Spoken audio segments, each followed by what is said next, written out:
Previously on the Generation Dose. Self-identity also helps you or channels you to the right opportunities. Because not every opportunity that you should go for, not every opportunity that comes your way that you should take up. There are some opportunities that you come to deviate you from the main course of what you have been called to do. Again, it helps you not become a jack of all trades and a master of none. It is Zig Ziglar who said that you can never amount to anything serious as a wandering generality. He says that you must be a meaningful specific.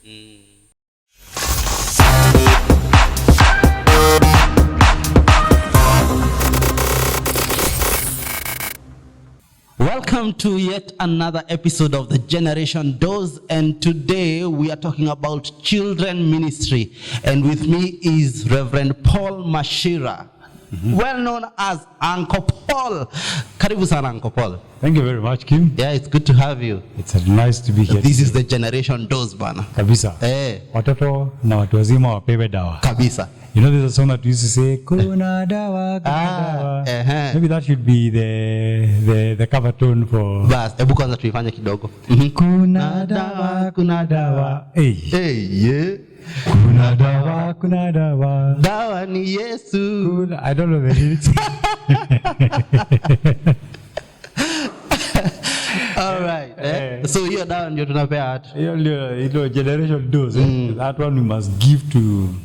Every generation must have a dose. And the truth is, if you do not know that there is a dose for that generation, yes, for whichever generation, somehow you still take a certain dose. Yes. Yeah, it's like when it says that if you don't make a decision, even not making the decision, is still a decision. Oh. So there is a dose. There is a dose. So whether you decide to abstain, even that dose, there is a dose called abstinence. That's still a dose anyway. That's still a dose. Nice. Wacha sasa tupe watu dawa. But before we continue, tell us about what you do. I have seen you passionate about children ministry. Yes. And actually your passion has affected me. Okay. Apparently, Mimi, I didn't grow up as a Sunday school teacher. Okay. Actually, in my childhood, I never attended Sunday school. But right now, if I join a church, if I don't join Sunday school, I will feel shortchanged. Yes.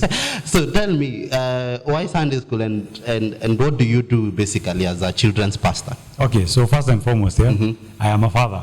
I've got 3 children. Yes. So I'm married to Shiko, my best friend. Yeah. We have got 3 children, 2 boys and a girl. And then I am a very passionate Sunday school teacher. And I think my story is long, so we're going to summarize it. Yes, please. And we say that God talks to children. And many times children do not know that it is God talking. So God spoke to me as a child. Interesting. But I do not know that it was him talking. And I will always say that some people hear voices. Other people see visions, but for me, God chooses to talk to me through thoughts. Yeah, some people see dreams. I will have dreams. For me, it's a thought that the Lord will trigger a thought in my mind, and that thought will not go. It keeps on developing and developing and developing, and even as the thought is forming, it is so real that sometimes I can almost touch it. Okay? Yeah. And that started when I was a kid. I would have, I didn't know the word concept, but I would say a concept would be triggered in my imagination. And I would keep on visualizing that concept and keep on wondering, why isn't anybody coming on board to help me or have us do things in a certain way? So, and so my dad is also a clergy. Awesome. And so I felt like all concepts or all ideas that were formed in the main church always got somehow to get pushed and come to see fruition because somebody was actually committed to them. Yeah. The ideas in Sunday school or the ideas in children ministry never got anywhere. And sometimes there could be simple ideas of like get a guitar. I think this place would sound, the music here would be so different if there was somebody playing a guitar. Yeah. The main service had a piano. You know, I'm an Anglican. Yeah. So Pentecostals have keyboards. You have pianos. You have piano, yeah, you have keyboards, yeah? And the organ. And the organ. Yeah. Yeah. So the main service had a piano. But us guys had nothing. You know, in fact, I think the most sophisticated music instrument that we would get is a tambourine. So, and or a kayamba. So you'd keep thinking, you know, if more effort was given towards this children ministry, Sunday school for that matter, I think we would have real fun. And so what would happen is that with time, children would stop coming to church. But I also felt, even me, I wanted to be out because Sunday school was boring. Yet everything about church or everything that we were learning in the Bible did not sound like it was boring. So there is a disconnect between the stories in the Bible and the interaction that God had with children in the Bible and the reality that you're faced with every time you are in church, where you're supposed to be experiencing God. Yes. So I grew up wanting to be the guy who makes Sunday school to be the place to be. And then I think children are so receptive. They are not complicated. Yeah. You know, adults, we tend to be complicated. You know, we have to understand, break down. But for a child, whatever it is that you're telling them, they're willing to listen. Yes. And so I always feel like there's this golden opportunity that we can capitalize on in Sunday school. Awesome. Yes. Wow. Hey, Sasa, I think I should go back to Sunday school. Who just called allow you that you did go to Sunday school, eh?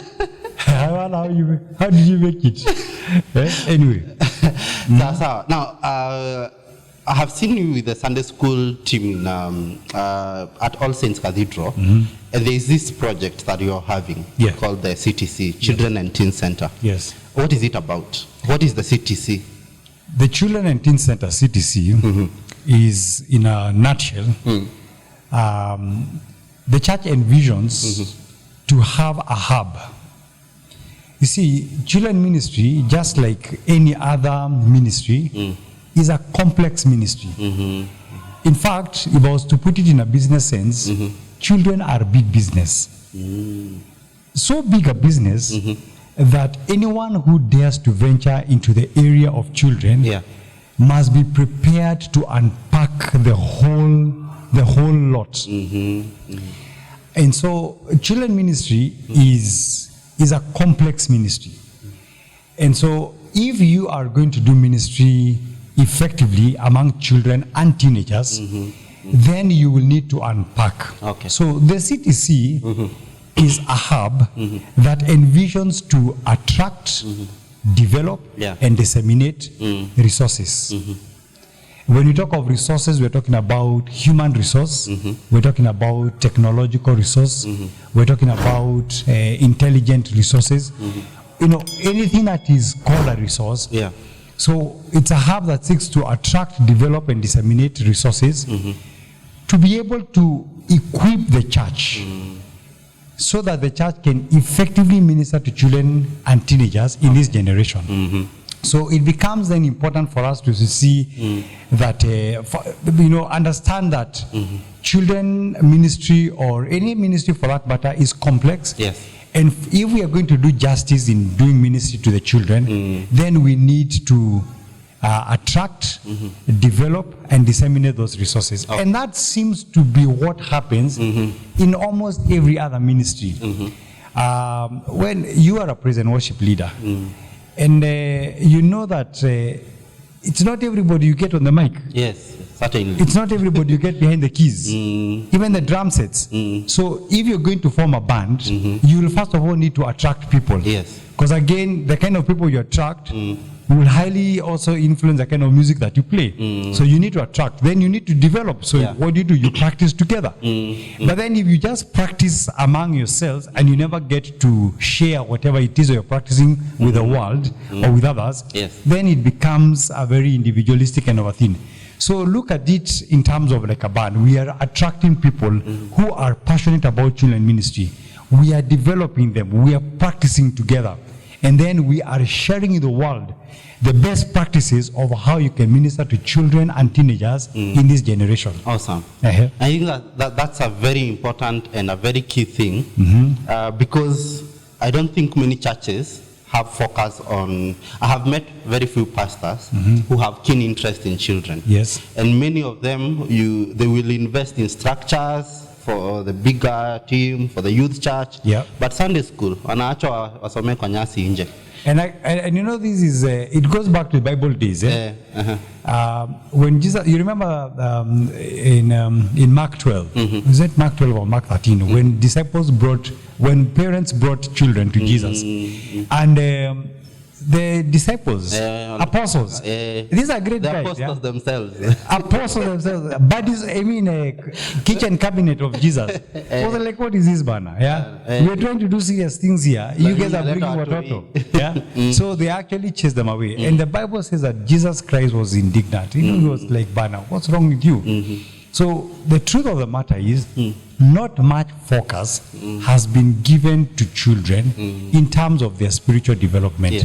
There is always this assumption that people get to connect or relate with God when they are older. And that's such a lie. In fact, a lie straight from hell. The truth of the matter is, Yes. children or people get their spiritual formation from a very early age. You remember the story in the Bible? Yes. When God called Samuel for the very first time. Samuel could hear God, or rather he could hear a voice speaking. But the Bible says that he had never heard from God. So he actually did not know, he did not know that it was God speaking. Yes.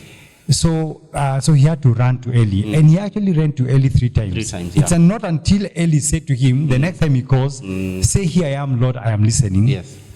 So it is also true that children are hearing from God. It's just that they do not know that it is him talking.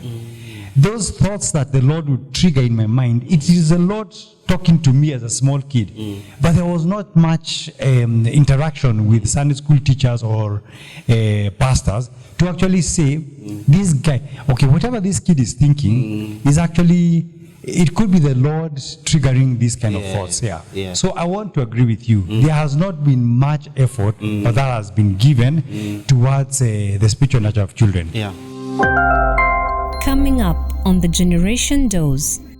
We have taken so much effort in developing roads, in developing institutions, in developing so many other things, but we have forgotten the software. Yes. And the software is the hearts of children.